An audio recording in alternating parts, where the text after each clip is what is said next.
chapitre 10, versets 16 à 17. Malheur à toi, pays, dont le roi est un enfant, et dont les princes mangent dès le matin. Heureux es-tu, pays, dont le roi est de race illustre, et dont les princes mangent quand il est temps, pour réparer leurs forces et non pour se livrer à la boisson. Bonjour à tous frères et sœurs et bon sabbat à vous tous, que Dieu vous bénisse et que puisse Dieu nous bénir par son Saint-Esprit dans cette étude sur la tempérance et la régularité.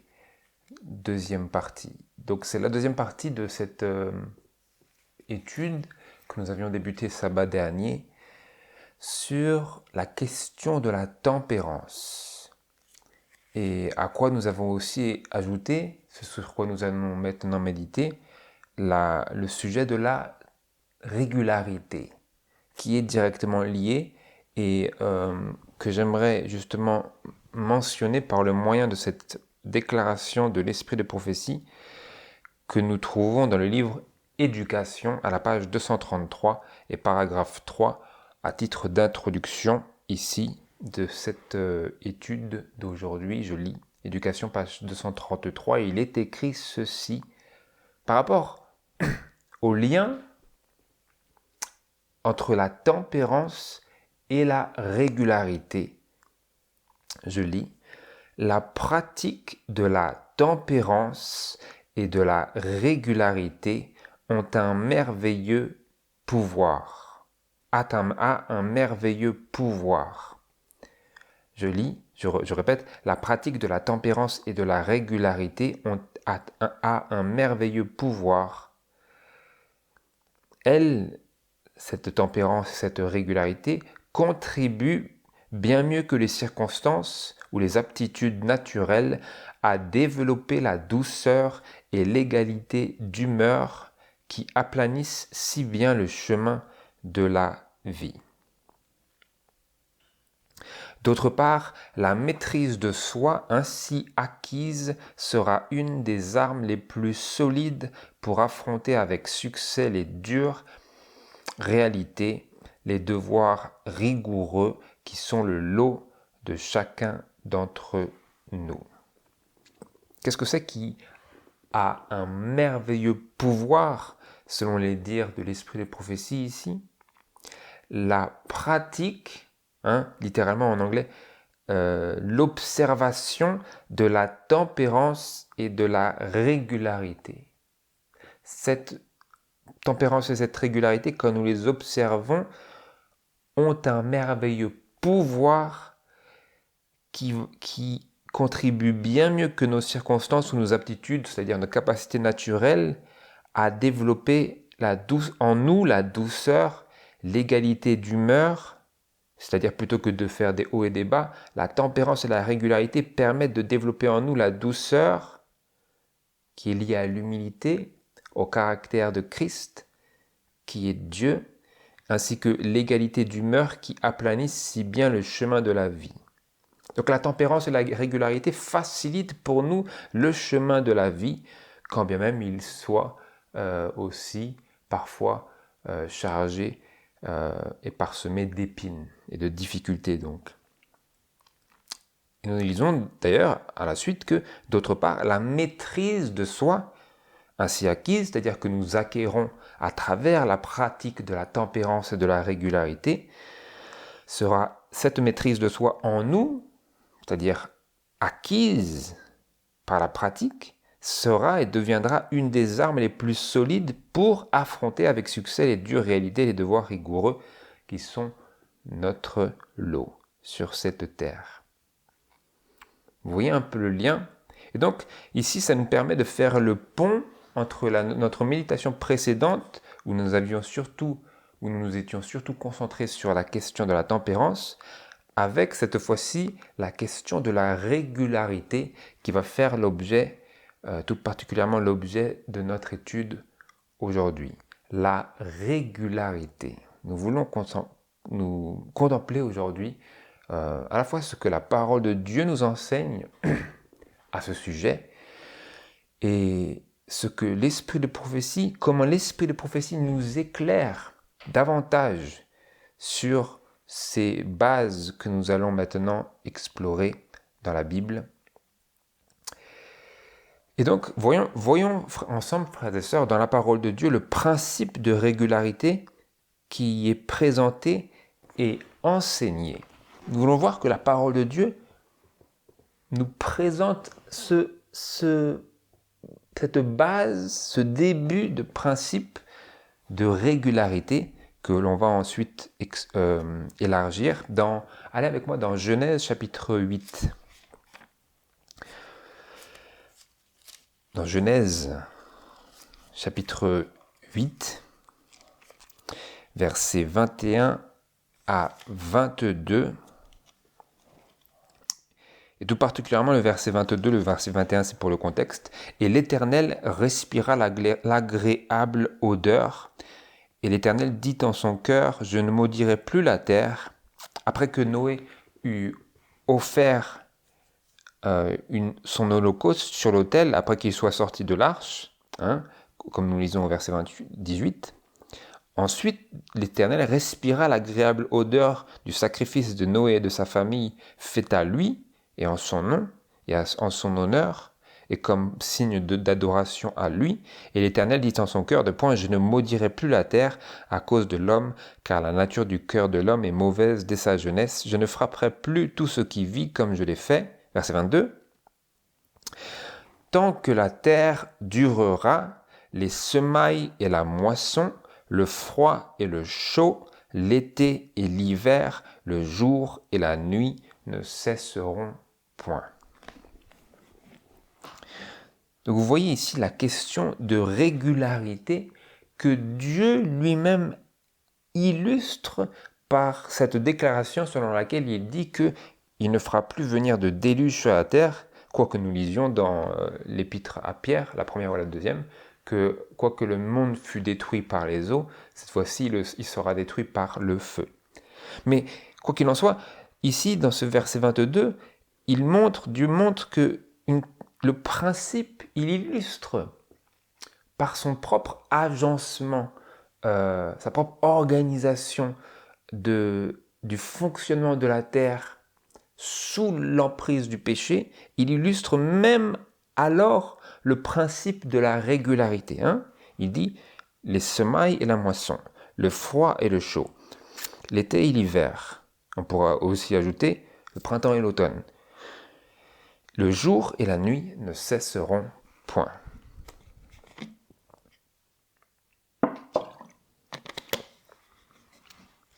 Donc Dieu dit et nous montre ici ce principe de régularité qu'il promet de maintenir tant que la terre durera. Et plus encore, maintenant, nous nous tournons vers Ecclésiaste chapitre 3. Donc, nous voyons que dans la nature, à travers la création de Dieu, quand bien même elle a été entachée et pervertie et dégradée par le péché, Dieu alors même a promis la continuité d'une certaine régularité. La régularité des saisons, la régularité du jour et de la nuit, la régularité même des pluies. Parce que quand il dit les semailles et la moisson, il est en train de dire quelque chose qui n'est pas écrit, c'est-à-dire qu'il va continuer à pourvoir de manière régulière les pluies et l'ensoleillement, de sorte que la semaille puisse parvenir, les semailles puissent parvenir à la moisson. Parce que les semailles sans pluie, ça ne donne absolument rien. La graine, le germe a besoin d'eau pour que la plante puisse croître et grandir et produire des fleurs, et que ces fleurs puissent partir en fruits, et que ces fruits puissent mûrir, et que cette maturité puisse venir à son accomplissement, et que l'on puisse récolter ces fruits, et que cela puisse représenter une réelle moisson, pas juste des grappillage. Vous comprenez? Donc Dieu est en train de dire ici, il va s'arranger parfaitement selon sa providence et sa toute-puissance pour qu'il y ait une régularité dans la nature.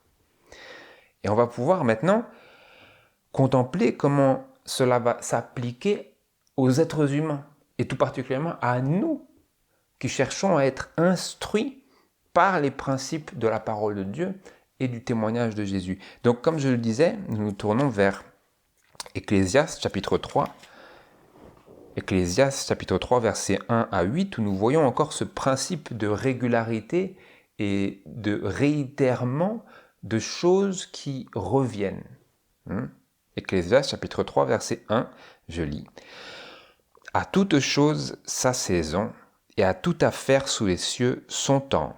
Et il y a un temps pour naître, et un temps pour mourir, un temps pour planter, et un temps pour arracher ce qui est planté, un temps pour tuer, et un temps pour guérir, un temps pour démolir, et un temps pour bâtir, un temps pour pleurer, et un temps pour rire, un temps pour se lamenter, et un temps pour sauter de joie, un temps pour jeter des pierres, et un temps pour les ramasser, un temps pour embrasser, et un temps pour s'éloigner des embrassements, un temps pour chercher, et un temps pour laisser perdre, un temps pour conserver et un temps pour jeter, un temps pour déchirer et un temps pour coudre, un temps pour se taire et un temps pour parler, un temps pour aimer et un temps pour haïr, un temps pour la guerre et un temps pour la paix. Vous voyez, c'est tous ces temps, tous ces opposés, ils impliquent une certaine régularité. Quoique toutes ne sont pas forcément la volonté de Dieu, parce qu'il est écrit un temps pour tuer, un temps pour guérir. Toutes ne sont pas forcément la volonté de Dieu, parce qu'il est écrit aussi au verset 8, un temps pour la guerre et un temps pour la paix. Alors Dieu est pour la paix, mais Dieu n'est pas pour la guerre. Mais toutefois, il dit que dans l'orchestration des événements et des affaires des hommes, même dans cette orchestration-là, Dieu a pourvu une certaine régularité, une certaine répétition, un temps pour toute chose. Vous voyez ici le principe de régularité qui est instauré même dans la création rendue souillée par le péché et même encore dans les activités des hommes qui eux-mêmes sont des pécheurs. Vous comprenez? Et donc, frères et sœurs, Dieu nous inculque à travers la nature le principe de régularité. Chaque année, les saisons reviennent dans le même ordre et à la même période. Plus encore, chaque soir, les oiseaux se retirent et cessent leur chant. Et chaque matin, elles reprennent leur activité. Vous voyez cette répétition, cette régularité? Mais maintenant, comment est-ce que la Bible présente et enseigne le fondement de la régularité dans la tempérance? Parce que là, nous avons vu la régularité dans la nature, dans la création, et puis également, comme je l'ai dit juste avant, dans l'orchestration des événements humains, des activités humaines. Mais comment la Bible présente-t-elle et enseigne-t-elle le fondement de la régularité dans la tempérance, dans l'activité de la tempérance et de la pratique de la tempérance et de la régularité par l'homme et dans l'homme. Pour cela, nous tournons vers notre passage biblique dans Ecclésiaste chapitre 10. Ecclésiaste chapitre 10, versets 16 à 17, c'était notre lecture biblique. Et nous allons contempler ensemble le sens et les implications qui sont derrière ces paroles inspirées. Je lis. Ecclésiaste 10, verset 16. « Malheur à toi, pays, dont le roi est un enfant, et dont les princes mangent dès le matin. Heureux es-tu, pays, dont le roi est de race illustre, et dont les princes mangent quand il est temps, pour réparer leurs forces, et non pour se livrer à la boisson. » Vous voyez ici le lien qui est fait directement avec ce que nous avons lu dans Ecclésiaste chapitre 3, c'est-à-dire à chaque chose, que je ne écorche pas la parole, je lis Ecclésiaste chapitre 3 verset 1, à toute chose sa saison et à toute affaire sous les cieux son temps. Et ici, nous voyons bien le fondement, la base du principe de régularité dans la tempérance. Et de tempérance et de régularité, qu'est-ce que c'est? Il est écrit heureux, es-tu, pays dont le roi est de race illustre et dont les princes mangent quand il est temps pour réparer leur force et non pour se livrer à la boisson. Vous avez ici le principe à la fois de la tempérance et de la régularité. Comment est-ce que le principe de tempérance s'est exprimé? À travers ces quelques mots ici, à savoir pour réparer leur force et non pour se livrer à la boisson. Le principe de tempérance, c'est de manger pour réparer nos forces, manger pour nous nourrir, manger pour être en santé, plutôt que de manger pour se livrer à la boisson, à l'enivrement des sens, qui se fait pas seulement à travers l'alcool, mais également à travers l'intempérance. Car l'intempérance émousse nos sens parce qu'elle nous fait mettre un poids sur l'estomac qui va requérir, qui va demander à l'estomac de plus d'énergie qu'il n'a d'habitude le besoin de... Comment dire? L'intempérance va mettre un poids sur l'estomac qui va demander à cet estomac plus d'énergie qu'il n'en a généralement besoin, de sorte qu'il va devoir prendre de l'énergie dont nous avons besoin pour rester cohérent, rester avec une emprise de nous-mêmes, parce que les forces que l'estomac a besoin pour digérer tout ce que nous avons mis, dont nous n'avions pas besoin dans l'estomac, il va les prendre à notre cerveau. Vous voyez? Et le principe de régularité qui est ici exprimé en très peu de mots, c'est dont les princes mangent quand il est temps. Vous voyez? Vous voyez le principe de régularité qui est exprimé et de tempérance dans la parole même de Dieu. La Bible dit « Heureux le pays dont le roi fait cela ». Dont le roi fait quoi? Dont le roi et les princes mangent quand il est temps. C'est-à-dire pas hors du temps. Parce que comme c'est écrit dans Ecclésiaste chapitre 3, à chaque chose, sa saison. À toute chose, sa saison. Et à chaque affaire sous les cieux, son temps. Vous voyez? Même pour ce qui est de boire et de manger. Et donc, pour qu'il n'y ait pas de confusion, quand il est écrit au verset 16, « Et dont les princes, malheur à toi pays, dont le roi est un enfant, et dont les princes mangent dès le matin », qu'est-ce que cela veut dire par manger dès le matin? Est-ce que cela veut dire c'est mauvais de manger le matin? Ce n'est pas ça le sens. Qu'est-ce que cela veut dire que eux mangent le matin? C'est que eux mangent, il parle de personnes qui se rassemblent pour manger et pour festoyer. Malheur à ce pays dont le roi est un enfant et dont ses princes mangent et festoient dès le matin, ils s'empiffrent, ils s'enivrent dès le matin, alors que le matin est précisément ce moment, non, sans pour autant dire que cela serait bon pour eux de le faire le soir, que ce soit le soir ou le matin, l'intempérance est mauvaise, mais le matin, c'est précisément le moment où nous avons le plus de force. Et ici, voici un pays dont les princes, c'est-à-dire dont les gouverneurs, dont les dirigeants, s'adonnent à l'intempérance dès le matin. C'est-à-dire, ils utilisent le matin pour festoyer plutôt que pour s'adonner à leurs responsabilités sérieuses et contredisent par leur mode de vie le principe de régularité inculqué par la nature. D'un autre côté, la Bible loue ceux qui mangent quand il est temps pour réparer leurs forces et non pour se livrer à la boisson, c'est-à-dire ceux qui mangent de manière régulière et sans excès. Donc voilà, nous avons lu la base de ce principe de tempérance et de régularité dans la parole de Dieu. Mais maintenant, nous voulons lire l'esprit de prophétie parce que c'est vraiment l'objectif principal de cette étude, c'est que nous puissions être éclairés, non pas par mes propres paroles, mais par le témoignage de Jésus.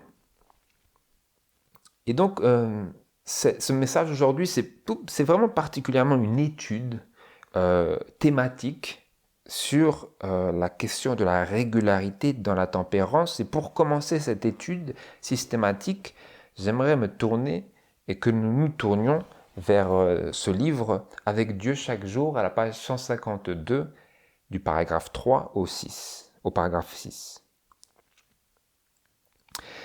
Nous nous penchons tout d'abord sur la régularité dans les heures du sommeil. La régularité dans les heures du sommeil. Il est écrit ceci. Comme elle est répandue, cette habitude de changer le jour en nuit et la nuit en jour. Que de jeunes gens dorment d'un profond sommeil le matin quand ils devraient être debout au chant joyeux des oiseaux et au travail quand toute la nature est éveillée. Qu'il s'impose une discipline et s'y conforme, Dieu est un Dieu d'ordre, et s'il requiert des jeunes une discipline, c'est pour qu'ils en retirent un avantage. Quelle est cette habitude qui est si répandue, qui était répandue du temps de Sir White, et qui sans doute est également répandue de nos jours, parce que nous avons toujours affaire avec la même nature humaine pécheresse qui est enclin à faire précisément à l'inverse de ce que la nature enseigne. Même la nature l'enseigne. Qu'est-ce que la nature enseigne? C'est-à-dire que le matin, nous devrions être levés avec les oiseaux, être debout au chant joyeux des oiseaux. Donc, quelle est l'habitude qu'il nous faut apprendre à rectifier dans notre expérience en tant que chrétien? C'est l'habitude de changer le jour en nuit et la nuit en jour. C'est-à-dire d'utiliser la nuit pour faire ce que l'on devrait faire le jour et d'utiliser le jour pour faire ce qu'on devrait faire la nuit, c'est-à-dire dormir. Utiliser la nuit pour faire des choses que l'on aurait dû faire le jour et utiliser le jour pour faire ce qu'on devrait faire pendant la nuit. Je continue. Puisque le travail de construction et de réparation du corps se fait pendant les heures de repos, il est essentiel que la jeunesse, plus particulièrement, ait un sommeil régulier et abondant. Et j'irai même jusqu'à dire, et l'esprit de prophétie me confirmera dans mes dires, que non seulement pour la jeunesse, mais pour tous. Elle dit plus particulièrement pour la jeunesse parce que la jeunesse est en train de former sa constitution physique, mais c'est également le cas et c'est également nécessaire pour les moins jeunes et les plus âgés. Qu'est-ce qui est nécessaire? Que nous ayons un sommeil régulier et abondant. Pourquoi?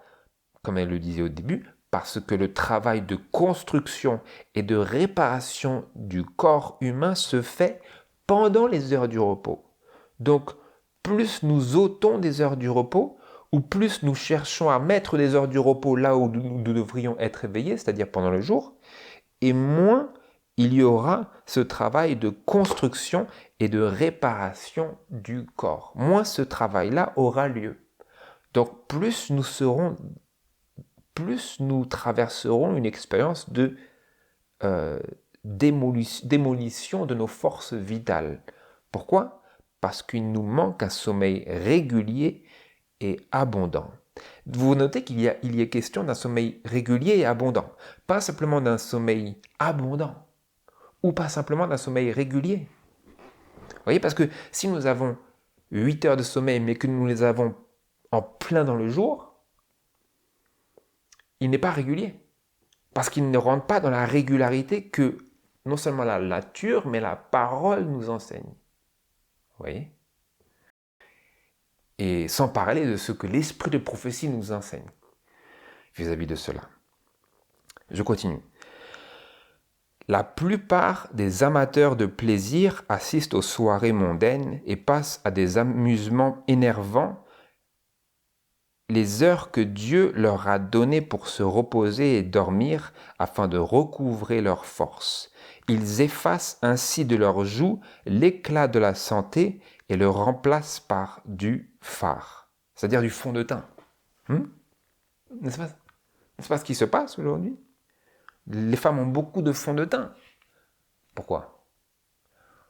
Pour pas qu'on voit tous ces grosses cernes là, parce qu'on n'a pas de sommeil régulier abondant. Les cernes, ils sont comme ça là. Donc il y a beaucoup de fond de teint. Mais si nous dormions suffisamment et avec un sommeil régulier, on n'aurait pas besoin de remplacer l'éclat de notre santé qui est manquant par du fard, du fond de teint. Vous voyez? C'est important. C'est important. Nous sommes en train ici de parler de tempérance et de régularité. Ces deux choses-là sont liées. La tempérance c'est-à-dire la quantité de sommeil qu'on a. Des fois, on peut être tenté de dormir à outrance et à excès, mais ça ne va pas. Au-delà d'une certaine quantité d'heures, ce n'est plus de l'abondance, c'est de la léthargie et de la paresse. Et en dessous d'un certain nombre d'heures, nous parlons de 7-8 heures généralement, en dessous d'un nombre minimum d'heures, alors nous n'avons plus un sommeil abondant. Vous voyez, donc il s'agit de faire preuve de tempérance même dans les heures du sommeil. C'est important. Je lis le dernier paragraphe. Ne vaudrait-il pas mieux rompre avec cette habitude de changer la nuit en jour et les belles heures du matin en nuit? Si les jeunes avaient une conduite rangée, ils verraient s'améliorer leur santé, leur humeur, leur mémoire et leur caractère. Tout cela pourquoi? Tout cela en lien avec les heures du sommeil. Parce qu'elle parle, elle dit, si les jeunes gens avaient une conduite rangée comment? Rangée directement en lien avec ce qu'elle est en train de dire par rapport à l'habitude de changer la nuit en jour et les belles heures du matin en nuit. Elle dit, si les jeunes avaient une conduite rangée, les jeunes et les vieux, je vois des personnes âgées qui sont en train de m'écrire alors que c'est la nuit pour eux. Il est 2 heures du matin, ils sont en train de me répondre sur leur téléphone. Vous comprenez? Nous avons besoin de faire preuve de tempérance. Peu importe si quelqu'un m'appelle, peu importe. Qu'il attende. Faites-moi attendre, frères et sœurs, faites-moi attendre. Nous sommes dans des créneaux horaires un peu décalés. Ce n'est pas une excuse, ce n'est pas une raison. Nous avons besoin d'un sommeil régulier et abondant. Et moi, j'aurais tendance à dire, mettez vos téléphones en avion, éteignez vos téléphones. C'est la nuit c'est pour dormir, ce n'est pas pour discuter. Vous comprenez? Nous avons besoin de tempérance. Peu importe si quelqu'un vous appelle, qu'ils attendent. Si quelqu'un est mort même, qu'ils attendent. C'est mieux que vous dormiez. C'est mieux que nous dormions. Qu'est-ce qui va se passer? Qu'est-ce que nous allons rater? Rien. Si quelqu'un est mort, ils ne vont pas l'enterrer pendant que vous dormez. Ils vont attendre le lendemain. Le corps va attendre, même le corps. Même Jésus, quand on lui avait dit que Lazare était mort, qu'est-ce que Jésus a fait? Il est resté 3 jours là où il était, avant de partir. Vous comprenez? Peu importe. La tempérance, un sommeil régulier abondant. C'est important. Sir White nous parle d'un principe ici qui est complètement avachi et démoli par cette pratique de continuer à user de nos capacités de communication outre les heures qui devraient être consacrées à notre sommeil. Nous allons voir des heures précises qui sont données par l'esprit de prophétie, au-delà desquelles nous ne devrions plus être élevés et affairés à diverses activités, que ce soit mentales ou simplement sociales. C'est important. Ne vaudrait-il pas mieux rompre avec cette habitude de changer la nuit en jour et les belles heures du matin en nuit? Et vous me direz peut-être, non mais mon frère, moi je suis toujours levé le matin. Oui, mais si nous nous levons strictement et régulièrement le matin, mais que notre nuit est passée ici et là à nous lever, à nous réveiller pour parler à cette personne, ça détruit notre santé. Je suis juste en train d'utiliser de bons raisonnements ici. Si les jeunes, et même les personnes âgées, moins jeunes, plus âgées, beaucoup âgées, peu importe leur âge en fait. Parce que de nos jours, ça touche tout le monde. Dès que vous avez un téléphone comme ça, un Vini en votre possession, il y a tout qui est déréglé après. Tout qui est déréglé après. Ils ont besoin de laisser la chose par terre, laisser les gens attendre. Laissez les gens attendre. La tempérance est plus importante. La tempérance, c'est plus important. La tempérance et la régularité, c'est plus important que quelqu'un qui est en train de m'appeler, il a envie de me dire quelque chose tout de suite. Peu importe, laissez-le attendre. Laissez-le attendre, qu'il attende. Que moi, faites-moi attendre, oubliez-moi, ignorez-moi. Si quelqu'un vous appelle, quelqu'un est mort, peu importe qu'il attende, il va attendre, ils ne vont pas l'enterrer tout de suite. Vous comprenez? Tempérance et régularité, nous avons besoin. Même moi, j'ai besoin, frères et sœurs. Des fois, les personnes ils m'appellent, ils me disent c'est plus l'heure, il faut que je me couche, il faut que je lise la parole de Dieu. Les personnes sont en train de m'appeler, peu importe. Éteignez tout, déconnectez. Tempérance et régularité, peu importe. Si quelqu'un vous appelle, c'est plus le moment, et ben il attendra. Mais moi, j'ai besoin de pratiquer ça sans arrêt. C'est facile de glisser nous disons, Seigneur, c'est pour l'œuvre de Dieu, maintenant je vais me coucher jusqu'à 11h, 12h, 11h, minuit, 1h, 2h, 3h, c'est pour l'œuvre de Dieu, Seigneur. Non, ce n'est pas pour l'œuvre de Dieu. L'œuvre de Dieu, c'est d'être tempérant. L'œuvre de Dieu, c'est avant tout de faire la volonté de Dieu. Quelle est la volonté de Dieu? Nous avons lu ici. Faire preuve de tempérance, avoir un sommeil régulier et abondant. Pas juste abondant, pas juste régulier. Si je suis régulier en me couchant à minuit, je suis régulier mon frère. Moi je me couche tous les jours à minuit, je me lève tous les jours à 5 heures, je suis très régulier. Mais ce n'est pas abondant. Ce n'est pas abondant. Ce n'est pas la tempérance et la régularité. Il n'y a rien de là-dedans. Et si par mégarde, par égarement, nous avons eu des excès, et nous revenons de notre égarement et nous disons, Seigneur, désolé, je me suis vraiment laissé égarer. Le Seigneur, dans sa miséricorde, pardonnera nos péchés. Car nous lisons dans la parole de Dieu qu'il est fidèle et juste pour nous pardonner nos péchés et nous purifier de toute iniquité. Pas juste les pardonner, mais ensuite les purifier. Comment va-t-il les purifier? En nous inculquant des principes selon lesquels nous pouvons et nous allons vivre qui sont différents de la manière selon laquelle nous avons vécu et qui nous a valu tant d'une perte de notre santé, de notre bonne humeur, de notre douceur, de notre vitalité, de notre mémoire, de notre caractère. Tempérance et régularité. Laissez les personnes attendre. Laissez les choses en suspens. Si tant est que nous pouvons avoir du sommeil abondant et régulier.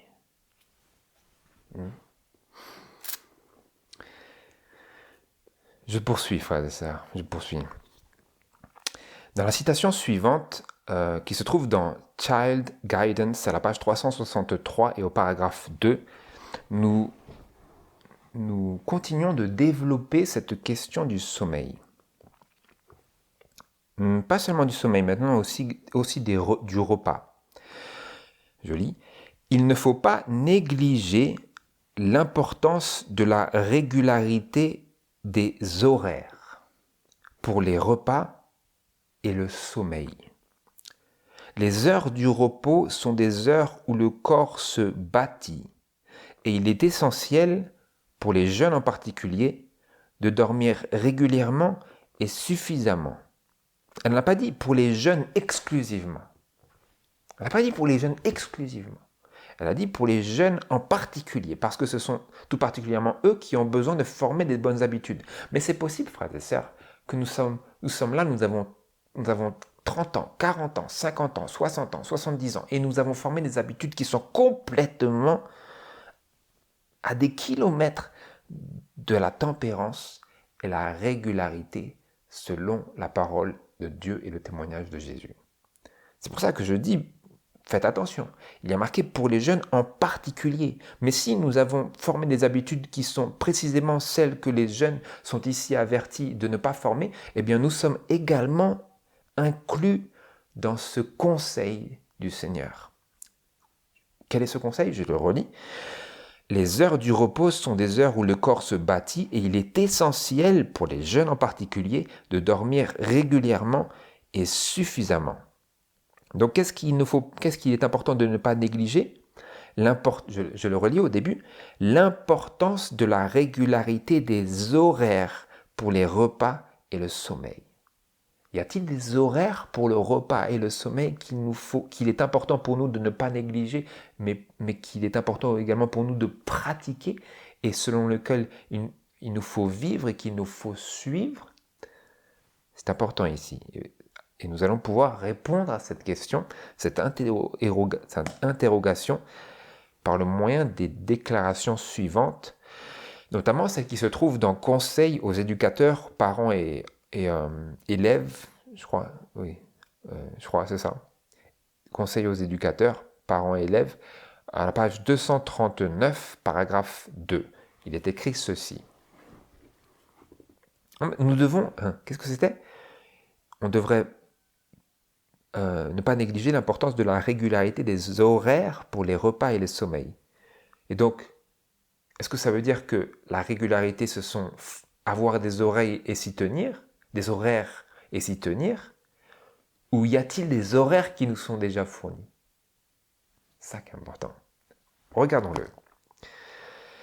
Je lis. On ne devrait pas choisir au hasard les heures de sommeil. On ne devrait pas choisir au hasard les heures du sommeil. Donc ce n'est pas à nous de choisir les heures de sommeil. Qu'est-ce que cela veut dire? Ça veut dire que Dieu les a déjà choisis pour nous. Et voyons lesquels il nous recommande et lesquels il nous enjoint. Quelles sont ces heures de sommeil? Nous le lisons à la fin de la citation, mais je poursuis. On ne devrait pas choisir au hasard les heures de sommeil.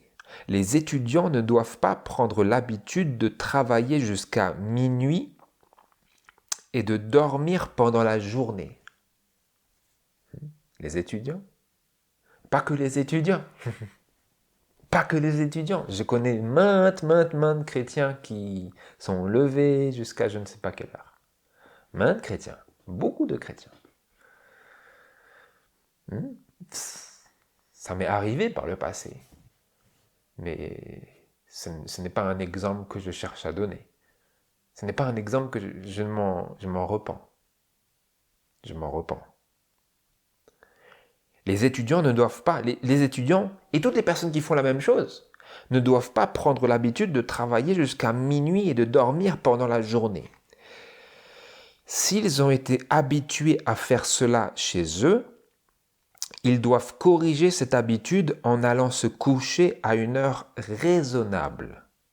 Ils se lèveront alors le matin, prêts à accomplir les tâches de la journée. Et maintenant, notez bien. Dans nos écoles, il faudrait éteindre les lumières à 9h30. Quoi? Parce qu'au début, il est écrit, on ne devrait pas choisir au hasard les heures du sommeil. Donc si on ne doit pas les choisir au hasard, ça veut dire qu'elles ont déjà été choisies pour nous. Et quelles sont les heures de sommeil qui ont déjà été choisies pour nous, c'est-à-dire pour le peuple de Dieu, selon les conseils du Seigneur? Je le lis ici, elle l'exprime dans la règle qu'elle stipule pour le règlement des écoles qui fonctionnaient du temps de Sir White dans le cadre du message du troisième ange. Quelle était l'ordonnance? Dans nos écoles, disait-elle, il faudrait éteindre les lumières à 9h30, 21h30. Voilà les bonnes horaires de sommeil. On ne devrait pas... Quelle est l'heure raisonnable à laquelle il nous faut nous coucher? celle qu'elle a stipulée pour l'extinction des lumières dans l'école. 9h30. On ne devrait pas, frères et sœurs, aller au-delà de manière systématique de cet horaire-là qui nous est donné par Dieu. Ce n'est pas un ordre aléatoire et sans raison, c'est parce que même les articles scientifiques vous diront que les meilleurs horaires pour dormir, c'est entre 22h et, si je ne m'abuse, 3h du matin, si je ne m'abuse, quelque chose comme ça. C'est les meilleurs horaires pour dormir. Pourquoi ? Pour recouvrer les forces, pour la reconstruction de notre corps. Je poursuis par rapport à la régularité dans les heures des repas maintenant. Nous avons vu la question du sommeil et maintenant nous nous penchons sur la question de la régularité dans les heures des repas. Pour cela, je me tourne vers ce passage de Conseils sur la nutrition et les aliments à la page 213 et au paragraphe 1 et 2.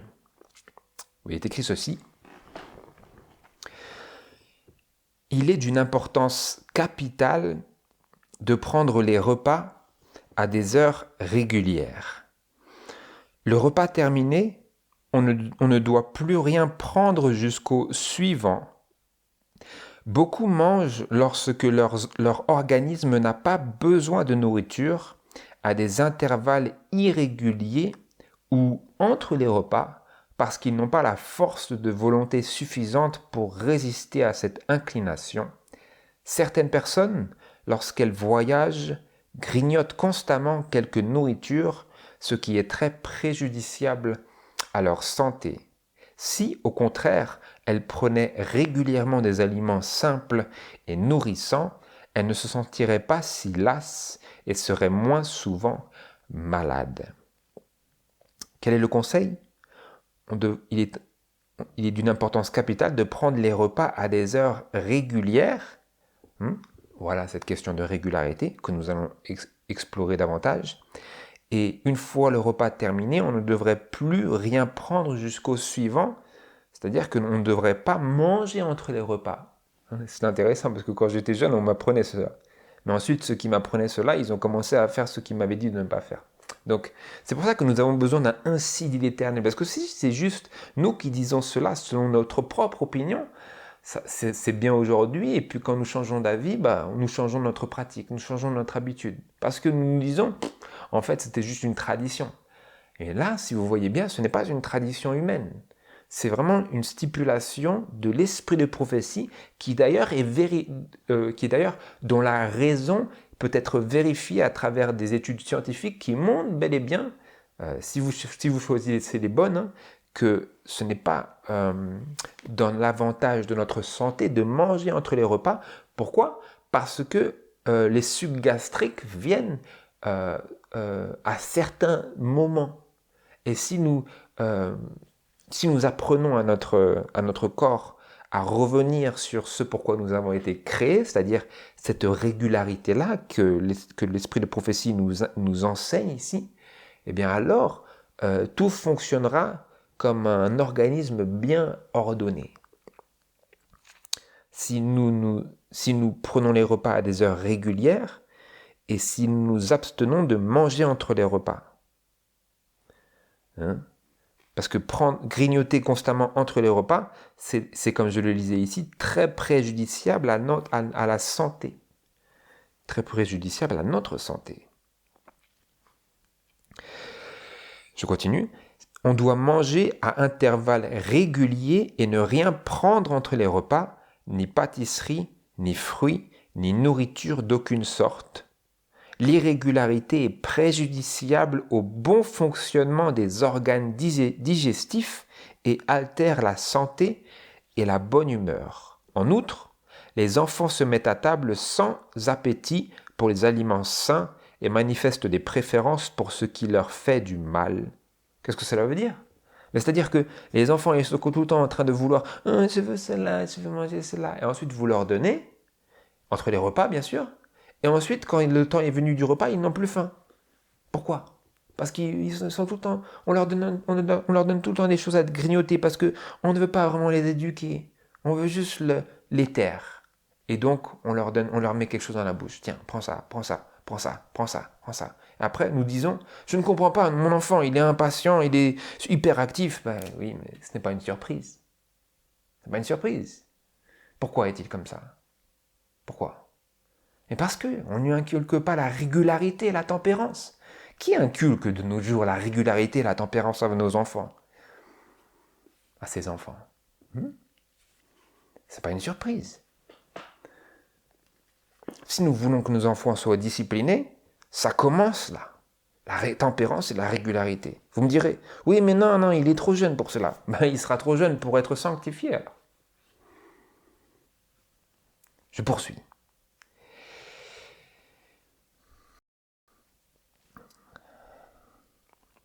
Dans Conseil, encore une fois, Conseil sur la nutrition et les aliments, à la page 212 et au paragraphe 4, il est écrit « Après un repas habituel, l'estomac devrait pouvoir se reposer pendant 5 heures. » Vous voyez, les horaires du repas sont donnés également. Elles ne sont pas laissées à notre imagination. Après un repas habituel, l'estomac devrait pouvoir se reposer pendant 5 heures. Aucune parcelle de nourriture ne devrait y être introduite jusqu'au repas suivant. Durant cet intervalle, l'estomac peut normalement accomplir son travail et se préparer à recevoir à nouveau des aliments. Qu'est-ce que cela veut dire? Eh bien, pendant cette période-là, ces 5 heures qui sont données par l'esprit de prophétie, et qui fonctionnent très bien pour un régime non carné, parce que des fois, les personnes peuvent manger de la chair, mais ça peut prendre énormément de temps pour le corps de digérer cette nourriture carnée. Donc, ces 5 heures-là, elles permettent à l'estomac à la fois d'accomplir son travail de digestion, et il lui permet également de reproduire les sucs digestifs pour recevoir le repas suivant. Et cette période de 5 heures est celle que l'esprit de prophétie nous stipule comme devant à chaque fois séparer nos repas sans être interrompus par des grignotages. Parce que si vous grignotez entre les repas, et donc le suc gastrique, qui était en train de se recomposer, pour ainsi dire, eh bien il va être dilué, il va être mis à l'action pour pouvoir agir sur ces choses que vous avez mis dans l'estomac. Et donc quand vous arrivez aux 5 heures, il n'a pas eu le temps de se reconstituer dans l'estomac. Et donc il n'est pas prêt.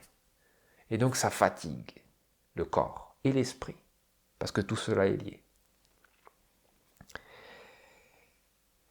Donc nous avons lu, nous devons manger à intervalles réguliers et ne rien prendre entre les repas. Et ensuite, on lisait que l'estomac devrait pouvoir se reposer pendant 5 heures.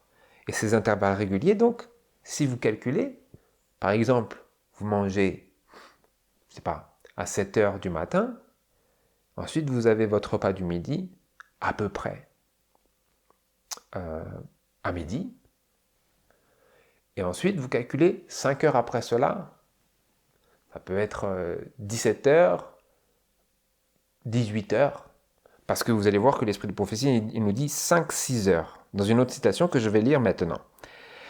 Les repas ne devraient en aucun cas être pris irrégulièrement. Si le déjeuner est absorbé 1 heure ou 2 avant le moment habituel, l'estomac n'est pas prêt à recevoir un nouveau repas car il n'a pas terminé la digestion des aliments absorbés au repas précédent et il n'a pas de force à dépenser pour un nouvel effort, ainsi le système digestif est surchargé.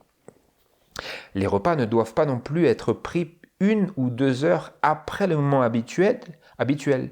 Donc, ces 5 heures, elles ne devraient pas être réduites, c'est-à-dire à 4, mais elles ne devraient pas être trop allongées, c'est-à-dire au-delà de 6, 7, 8, entre chaque repas.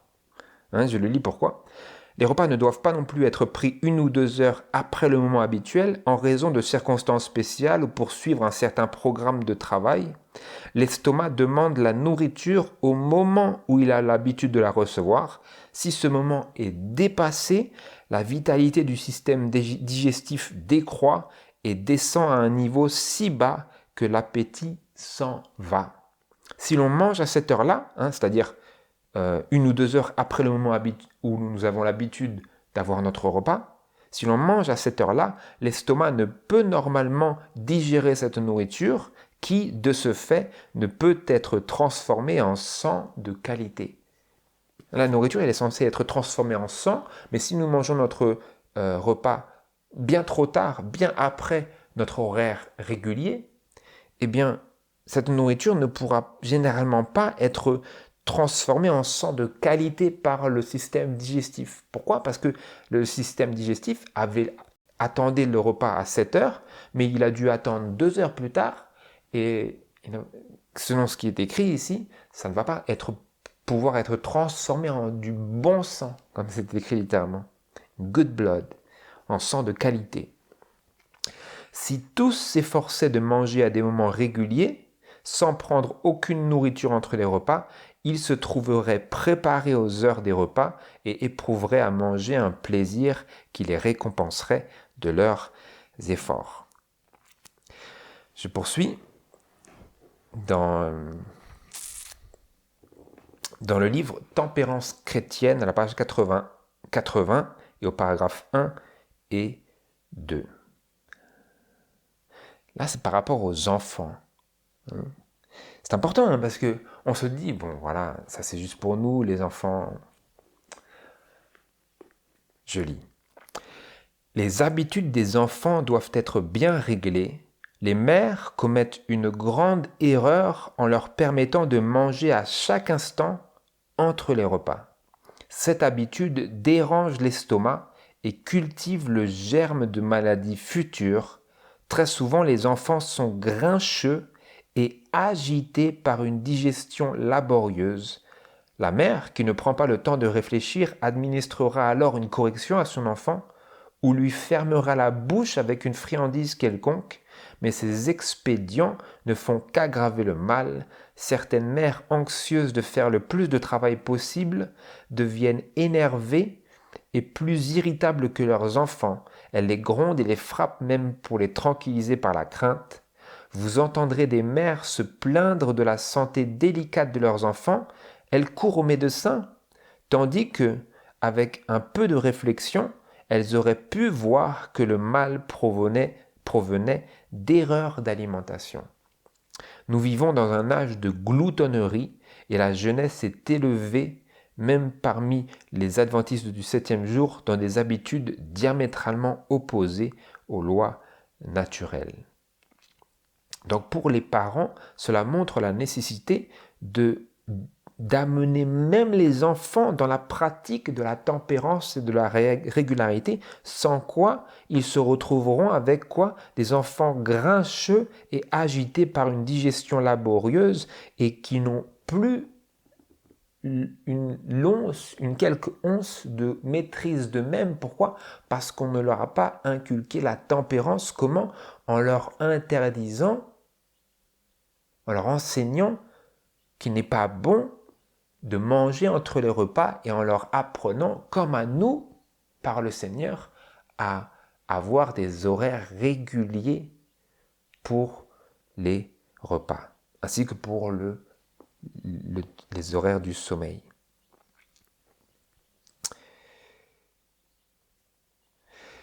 Voilà, maintenant je poursuis par rapport au repas du soir très tardif, par rapport au repas du soir très tardif, quand nous mangeons le soir très tardivement. Et j'aimerais lire pour cela cette déclaration de l'Esprit de prophétie qui se trouve dans Ministère de la guérison à la page 257 et au premier paragraphe, paragraphe 1 et 2. Une autre habitude néfaste consiste à manger au moment de se coucher, après les repas habituels. Alors, donc là, il est question d'un espèce de 4e repas, parce qu'elle dit après les repas habituels, c'est-à-dire un grignotage, mais juste avant de se coucher. D'où vient ce sentiment de nécessité? On ressent alors une certaine faiblesse et on prend encore quelques nourritures. En s'écoutant ainsi, on contracte une habitude devenant si invétérée qu'il semble impossible de s'endormir sans avoir mangé. Pourquoi? Parce que dans ce cas-là, ce n'est pas le cas de tout le monde, mais dans ce cas-là, où la personne a pris l'habitude de manger le soir parce qu'elle sent si faible, eh bien, cela est le résultat d'avoir enseigné à son corps qu'elle a besoin de cela. Donc c'est possible de conditionner notre corps humain d'une telle manière que notre corps lui-même croit qu'il a besoin de quelque chose qui en réalité est contre sa nature originelle et son besoin réel. Vous voyez ? C'est possible d'enseigner à notre corps. Ça rejoint ce que nous avions vu par rapport à la réforme vestimentaire où je vous avais dit, et nous avions vu à travers ce qui est écrit, que c'est possible pour nous de nous sentir tellement mal à l'aise d'être complètement revêtus, non pas parce que c'est mauvais en soi, mais parce que notre corps a été tellement conditionné à se balader les jambes et les bras à l'air que le fait même de les couvrir, même s'il fait à peine un peu trop chaud, nous rend complètement mal à l'aise. Pourquoi? Pas parce que c'est mauvais en soi, mais parce que notre corps est complètement déréglé par des pratiques erronées. On va dire ça comme ça. Donc je poursuis cette citation de l'esprit de prophétie. Elle dit cela. Maintenant, elle a donné l'exemple et elle explique cela. L'esprit de prophétie, témoignage de Jésus, nous dit cela. Le résultat de ces repas tardifs est que la digestion a lieu pendant le sommeil et que celui-ci, le sommeil, est souvent troublé par des cauchemars. Au matin, on s'éveille fatigué et sans appétit pour le déjeuner. Il faut que le travail de l'estomac soit terminé quand on se couche, car cet organe doit se reposer comme tout le reste du corps. Donc vous voyez, nous mangeons le soir parce que nous avons formé cette habitude, nous avons enseigné à notre corps que nous en avons besoin parce que au début c'était une tentation et ensuite c'est devenu un mécanisme physiologique auquel nous avons conditionné notre corps de sorte que le corps lui-même nous fait ressentir par le système nerveux que nous avons ce besoin. Et ensuite le diable il y saupoudre quelques tentations et ça, c'est la grande explosion d'une mauvaise habitude qui est poursuite. Et ensuite, nous avons ce sommeil troublé. Pourquoi? Parce que le corps est affairé à digérer tout ce qu'il n'a pas pu digérer pendant que nous étions levés, parce que nous avons juste mis ce chargement, cette responsabilité sur l'estomac juste avant de se coucher. Et donc, notre nuit, pour une grande partie de notre nuit, est consacrée à ce travail de digestion par l'estomac. Et ensuite, nous nous réveillons, nous sommes tout plein de courbatures, nous n'avons pas le sentiment d'avoir été soulagés par le sommeil, c'était juste un moment désagréable. Et nous nous levons et nous ne sommes pas rafraîchis. Tout ça à cause de cette pratique mal choisie et déréglée des repas tardifs. Que ce soit des repas tardifs en soi, ça peut être le repas qui a été tellement repoussé, tellement éloigné du repas de midi qu'il est placé pile au moment où notre digestion devrait être terminée. Je me souviens, parce que bon, j'ai vécu dans ces cercles, c'était pratique courante, je pense qu'on dit, monnaie courante. C'était une pratique commune dans notre famille. On mange par exemple à 13, 14 heures. Ensuite, on attend jusqu'à 21h, 22h. Et là, on mange. Et ensuite, vous venez de manger. Donc, manger, c'est fait pour quoi? C'est pour avoir de l'énergie. Donc, vous avez plein d'énergie, sauf que vous devriez être en train de dormir. Et donc, il faut pousser l'heure du sommeil parce que vous avez plein d'énergie, vous allez en faire quoi? Donc, vous allez attendre d'être un peu fatigué. Donc, je sais pas, 23h, minuit, 1h. Mais bon, si vous avez une certaine conscience, un semblant de conscience, vous allez vous dire, bon, maintenant il est un peu tard, je viens de manger, mais il est un peu tard quand même. Donc je vais me coucher. Mais bon, vous venez de manger. Donc vous n'avez pas vraiment sommeil et votre estomac, il est en train de faire tout son travail. Vous allez vous coucher et en fait, vous tournez gauche et droite. Vous ne pouvez pas dormir. Pourquoi? Parce que l'estomac, il est actif. L'estomac, il dit, mais moi, la journée n'est pas terminée pour moi. Moi, tu m'as mis quelque chose, la journée n'est pas terminée. Il faut que je termine le travail. Et après, on ira dormir. Et donc, vous êtes là, vous allongez, vous dites, Seigneur, j'arrive pas à dormir. Oui, mais pourquoi? Pourquoi? Voilà. Voilà pourquoi. Et c'est également pour ça que l'esprit de prophétie, comme nous allons le voir, nous enseigne et nous inculque que si nous prenons un troisième repas, c'est-à-dire le repas du soir, il est préférable que ce repas soit constitué de choses comme des fruits et du pain. L'esprit de prophétie dit des fruits et du pain. Alors moi, je mange parfois parce que je suis pas sédentaire, mais je travaille de manière physique. Je mange parfois aussi des graines, mais elle stipule précisément de ne pas consommer de légumes ou de légumineuses le soir, parce que cela demande une plus longue digestion, et les choses qui se digèrent plus facilement, c'est les choses telles que le pain et les fruits. Ça se digère plus facilement et ça permet de ne pas traverser ces moments désagréables d'un sommeil qui est tellement perturbé à cause d'un système digestif qui a été chargé par quelque chose si tardivement. Il faut que, je le disais, il faut que le travail de l'estomac soit terminé quand on se couche, car cet organe doit se reposer comme tout le reste du corps. Les soupers pris tard dans la nuit sont particulièrement nuisibles aux personnes sédentaires. Les troubles qu'ils engendrent, que ces soupers tardifs engendrent, sont souvent à l'origine d'une maladie mortelle. Ça peut être même à l'origine d'une maladie mortelle. Et ici, l'esprit de prophétie a ajouté un élément important. Parce que, vous voyez, c'est possible pour des personnes qui sont actives physiquement actives dans leur profession ou dans leur activité personnelle. C'est possible pour ces personnes-là, je ne dis pas que c'est bon, mais c'est possible que ces personnes-là prennent des soupers tardifs et que malgré cela, elles arrivent à ne pas avoir des nuits si troublées. Pourquoi? Parce que elles ont une plus grande facilité à dormir parce que la fatigue corporelle l'emporte sur l'activité supplémentaire qui est tombée à la mauvaise heure, qui a été placée sur l'estomac. Vous voyez? Mais si pour les personnes sédentaires, c'est-à-dire qui ont une activité sédentaire qui est en intérieur et qui n'est pas physique, je sais pas, du secrétariat ou des choses beaucoup moins physiques, eh bien, ces personnes-là, pour elles, les soupers pris tard dans la nuit sont particulièrement nuisibles.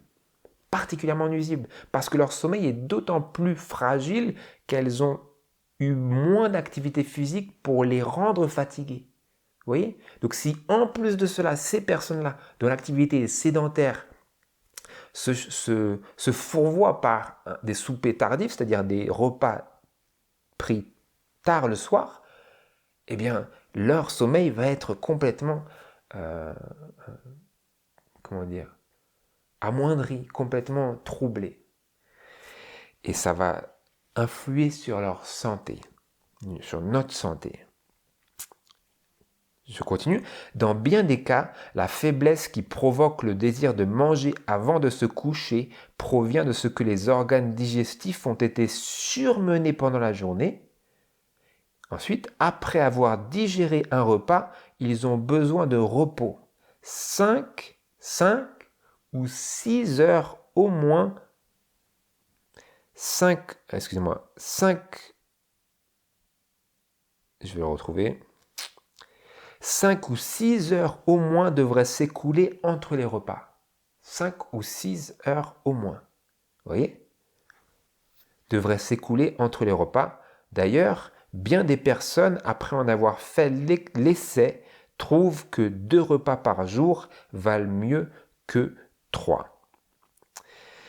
Et là, nous touchons un éclaircissement par rapport au nombre de repas.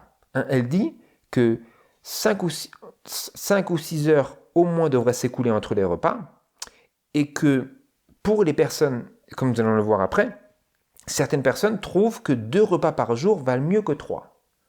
Vous voyez? Donc pour certaines personnes, 2 repas par jour valent mieux que 3. Et quelles sont ces personnes-là pour lesquelles 2 repas par jour valent mieux que 3 repas par jour? Notez bien, cette réponse, nous la trouvons dans l'Esprit de prophétie, encore une fois, dans le livre Conseil à l'Église, à la page 181 et au paragraphe 8 et 9, où il est écrit ceci. La méthode de prendre 2 repas par jour, c'est-à-dire le petit déjeuner et le repas du midi, sans le repas du soir, la méthode de prendre 2 repas par jour est généralement favorable à la santé. Cependant, certaines personnes ont besoin d'un 3e repas. Celui-ci devrait être très léger et se constituer de nourriture qu'on peut le plus facilement digérer.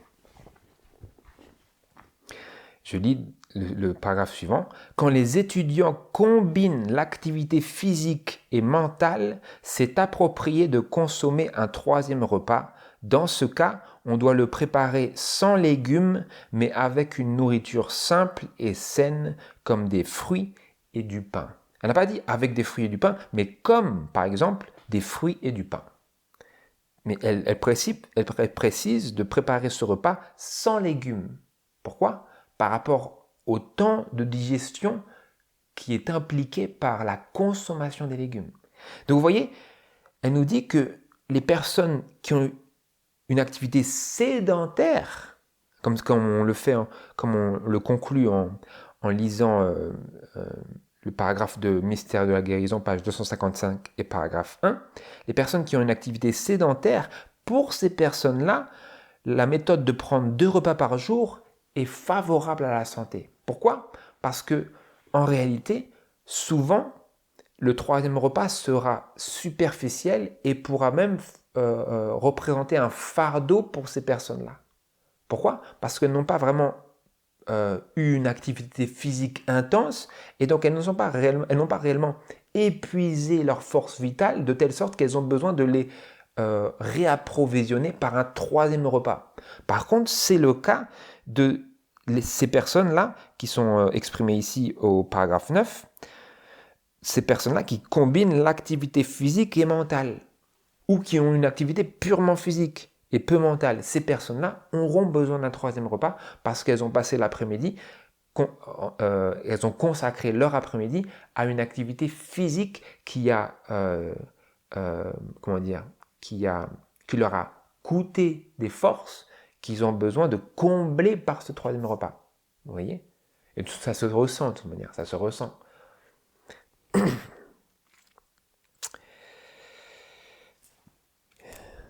Et par exemple, moi, pour un exemple, pour qu'on puisse comprendre le principe, quand je suis affairé à une activité sédentaire, purement mentale, que je ne suis pas dehors, que je fais des travaux de traduction, par exemple, le 3e repas, je le trouve souvent pas vraiment nécessaire.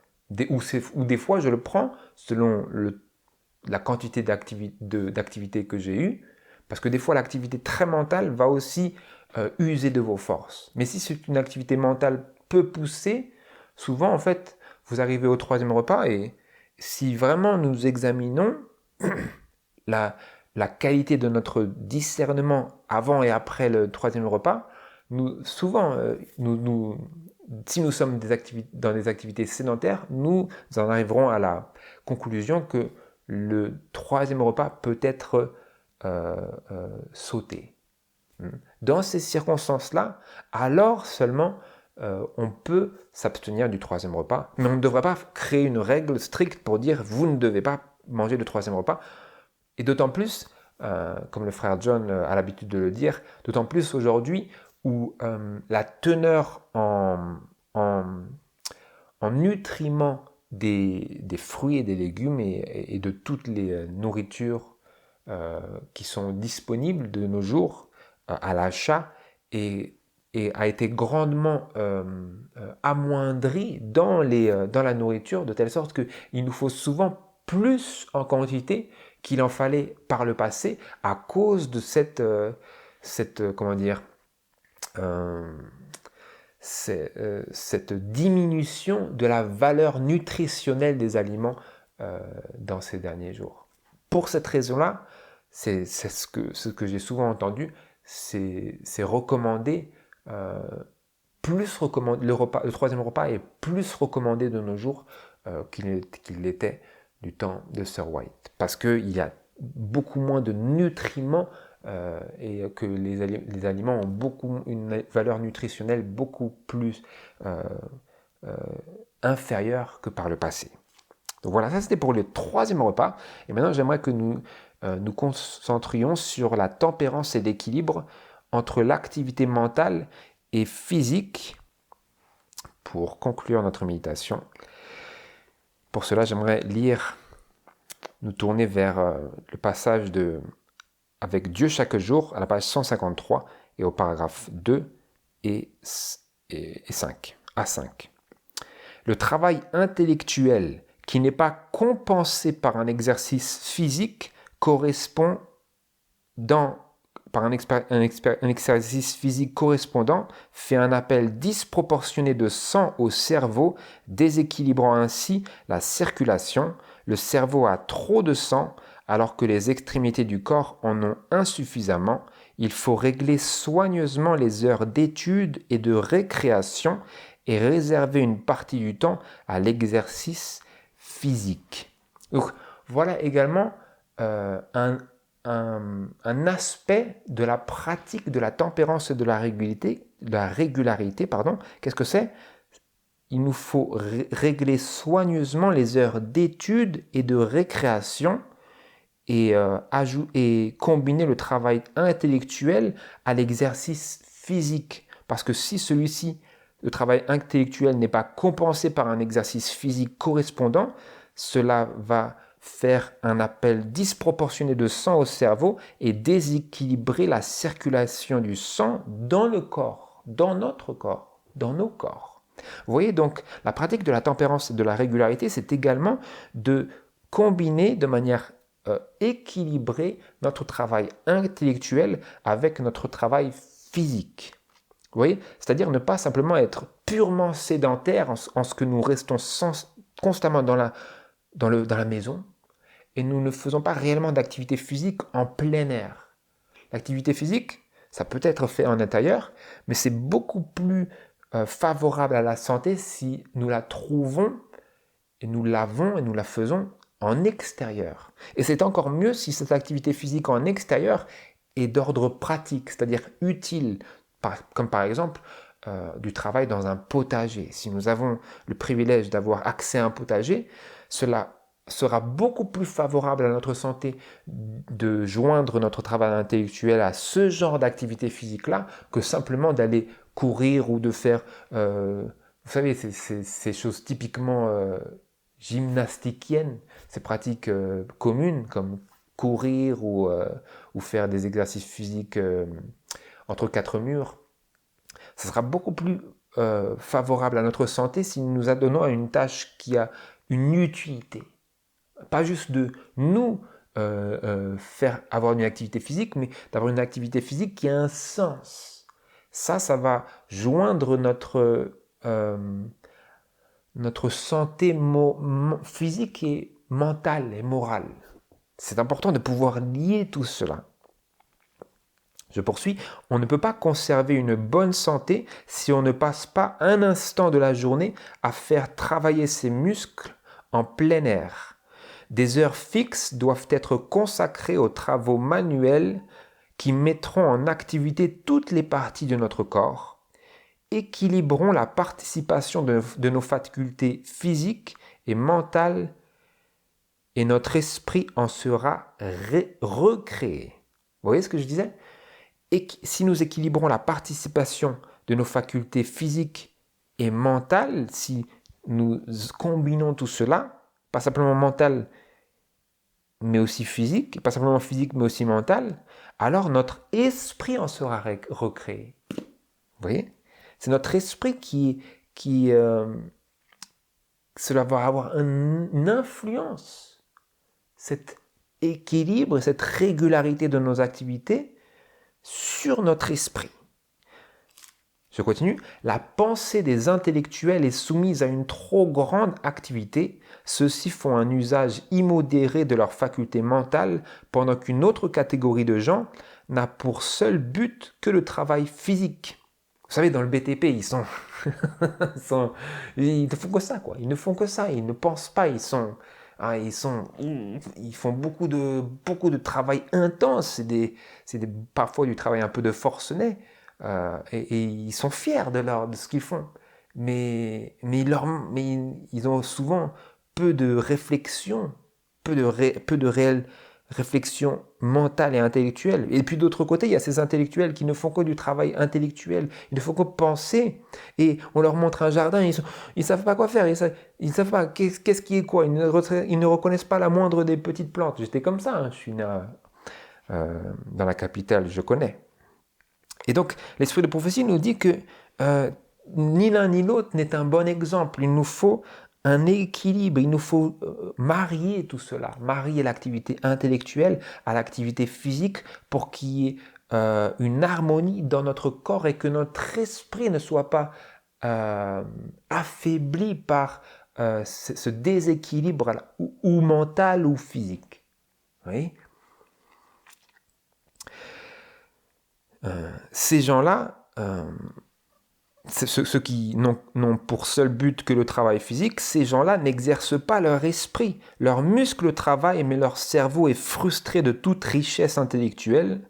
De même que, faute d'exercice musculaire, les intellectuels font travailler leur esprit en frustrant leur corps de sa force et de sa vigueur. Ensuite, elle dit, la santé devrait être un mobile suffisant pour les pousser à allier le travail physique et le travail mental. Donc des fois, on peut être tenté si on est très poussé à rester entre quatre murs, on peut être tenté de ne pas sortir parce que plus on reste entre quatre murs, moins on a envie de sortir. Donc c'est pour ça qu'il faut que la santé et notre désir de glorifier Dieu dans tout ce que nous faisons et que notre corps soit réellement un temple pour le Saint-Esprit, ceci devrait être un mobile pour nous de sortir et de s'adonner à quelque activité physique. Et au moins de marcher en plein air. Au moins de marcher en plein air. C'est très important.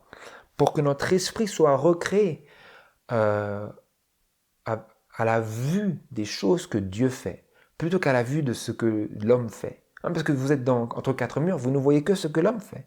Sauf en regardant à travers la fenêtre. Si vous avez le privilège d'avoir la nature devant vous à travers vos ouvertures. Mais sinon, ce n'est que la création de l'homme. Donc nous avons besoin de nous ressourcer en allant là où nous voyons ce que Dieu fait exclusivement. Vous voyez les nuages, l'homme ne les a pas faits. L'homme n'a rien à voir avec les nuages. Non, il n'a pas de contrôle. Il influe un peu sur la météorologie, on doit en convenir. Mais ultimement, ça ne l'appartient pas à l'homme. Et donc ça élève nos pensées à quelque chose de supérieur. Et nous avons besoin de cela pour que notre esprit soit recréé. De sortir de quatre murs de parpaing et de béton et d'acier. Je continue. On devrait harmoniser les cultures morales, physiques et intellectuelles de façon à avoir des hommes et des femmes bien équilibrés et bien développés. Certains sont qualifiés pour déployer une grande force intellectuelle, tandis que d'autres sont enclins à préférer le travail manuel et à y trouver du plaisir. Certains ont des inclinations, d'autres en ont d'autres. Mais l'effort que nous devrions déployer, c'est de chercher à faire ce pourquoi nous ne sommes pas naturellement enclins. Ça peut être le travail physique ou ça peut être le travail intellectuel et mental. Oui. Ces deux catégories de gens doivent chercher à corriger ce qui laisse à désirer chez eux afin qu'ils puissent présenter devant Dieu leur être tout entier comme un sacrifice vivant, saint et acceptable, un culte agréable à l'Éternel. J'aimerais lire cette dernière citation, ensuite nous allons conclure cette longue étude. Dans Évangéliser, à la page 580 et paragraphe 2, il est écrit le suivant. Dieu a confié son œuvre sacrée à des hommes. et il nous demande de l'accomplir avec soin.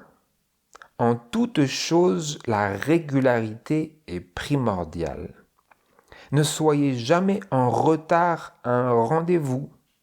Dans aucun département, dans aucun bureau, on ne devrait perdre son temps en conversation inutile.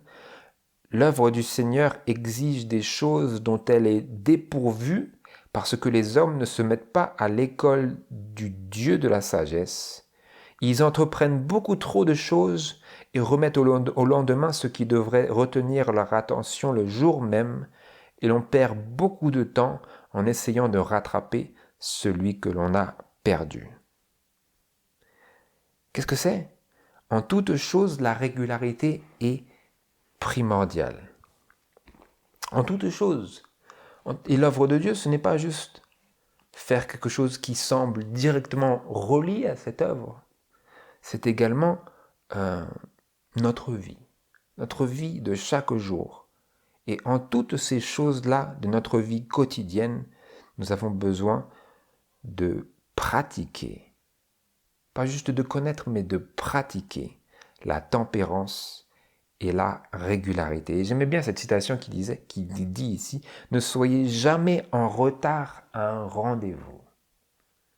Le rendez-vous du repas, un rendez-vous que Dieu nous donne, parce que c'est Dieu lui-même qui a donné ces horaires-là. Vous voyez ? Ne soyez jamais en retard à ces rendez-vous-là. Le rendez-vous du repas, le rendez-vous du sommeil, parce que si nous arrivons à notre lit et que nous avons dépassé l'horaire, nous sommes en retard à notre rendez-vous avec Dieu. Si nous avons un horaire pour lequel manger et nous dépassons cet horaire, pour quelque raison, égoïste que ce soit, nous avons dépassé cet horaire, nous sommes arrivés en retard à notre rendez-vous avec Dieu. Vous voyez ? Ou si nous devons nous lever tôt le matin et nous avons envie de flâner, et nous restons inutilement dans le lit, alors que notre corps ne va vraiment pas en retirer un quelconque bénéfice de rester plus longtemps. Nous sommes en retard à notre rendez-vous de la prière, notre rendez-vous de la méditation de la parole. Nous sommes en retard ensuite à une autre chose, nous sommes en retard au travail, nous sommes en retard. Vous voyez ? Et tous ces retards, ce n'est pas des retards que nous avons face à des choses qui sont déconnectées de Dieu, c'est des retards que nous avons vis-à-vis de Dieu même. Donc c'est ma prière, frères et sœurs, que nous puissions tirer un mobile inspirant et suffisant dans notre relation avec Dieu, relation avec Christ, pour être à l'heure dans chacun de nos rendez-vous avec lui. Que ce soit le rendez-vous de nos repas, le rendez-vous de nos heures de sommeil, de nos heures de lever, le rendez-vous de notre nécessité d'aller sortir dans la nature, notre rendez-vous d'activité physique, notre rendez-vous peut-être d'activité mentale, notre rendez-vous de méditation de la parole. Puissions-nous, frères et sœurs, ne pas être en retard, mais être à l'heure à nos rendez-vous avec Dieu. Ma prière que Dieu vous bénisse et que Dieu nous bénisse intensément dans ce besoin-là que nous avons. C'est ma prière au nom de Jésus. Amen.